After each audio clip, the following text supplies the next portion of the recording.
BRS నుంచి గెలిచి కాంగ్రెస్ లో చేరిన 10 మంది ఎమ్మెల్యేలపై అనర్హత వేటు వేసేలా స్పీకర్ను ఆదేశించాలని కోరుతూ దాఖలైన 3 వేర్వేరు పిటిషన్లపై సుప్రీంకోర్టులో ఇవాళ విచారణ జరగనుంది. ఎమ్మెల్యేలు పోచారం శ్రీనివాస్ రెడ్డి, ఎం సంజయ్ కుమార్, కాళ యాదయ్య, బండ్ల కృష్ణమోహన్ రెడ్డి, ప్రకాష్ గౌడ్, గూడెం మహిపాల్ రెడ్డి, అరికెపూడి గాంధీపై చర్యలు తీసుకునేలా అసెంబ్లీ స్పీకర్కు ఆదేశాలు ఇవ్వాలి అని కోరుతూ BRS working president KTR road petition వేయగా ఎమ్మెల్యేలు దానం నాగేందర్, తెల్లం వెంకట్రావు, కడియం శ్రీహరిపై చర్యలకు ఆదేశాలు ఇవ్వాలి అని కోరుతూ ఎమ్మెల్యేలు పాడి కౌశిక్ రెడ్డి, కేపీ వివేకానంద వేర్వేరుగా స్పెషల్ లీవ్ పిటిషన్లు దాఖలు చేశారు. ఆ 3 పిటిషన్లను నేడు justice B R Gavai, justice K Vinod చంద్రన్తో కూడిన ద్విసభ్య ధర్మాసనం విచారించనుంది.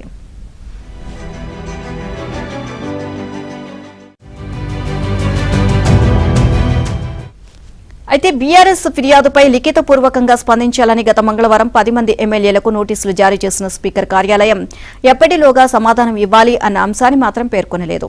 దీంతో తమకు 3 నుంచి 4 నెలల సమయం ఇవ్వాలని స్పీకర్ గడ్డం ప్రసాద్ కుమార్ ను ఎమ్మెల్యేలు కోరారు.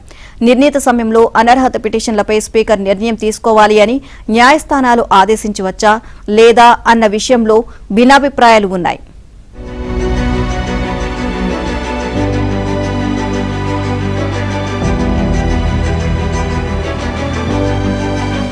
కొత్తగా ఉత్తర్వులు ఇచ్చేందుకు అవకాశం లేదని ప్రభుత్వ వర్గాలు అంటున్నాయి.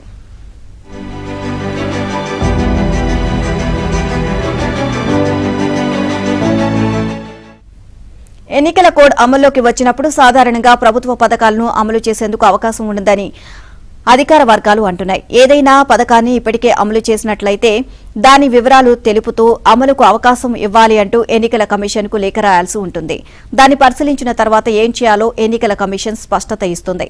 అయితే తెలంగాణ ప్రభుత్వం జనవరి 20 ఇందిరమ్మ ఇళ్ల పథకాన్ని ప్రారంభించారు. అదే విషయాన్ని తెలుపుతూ పథకం అమలుకు అవకాశం ఇవ్వాలని అధికారులు ఎన్నికల కమిషన్ కు లేఖ రాసే అంశంపై స్పష్టత రావాల్సి ఉంది.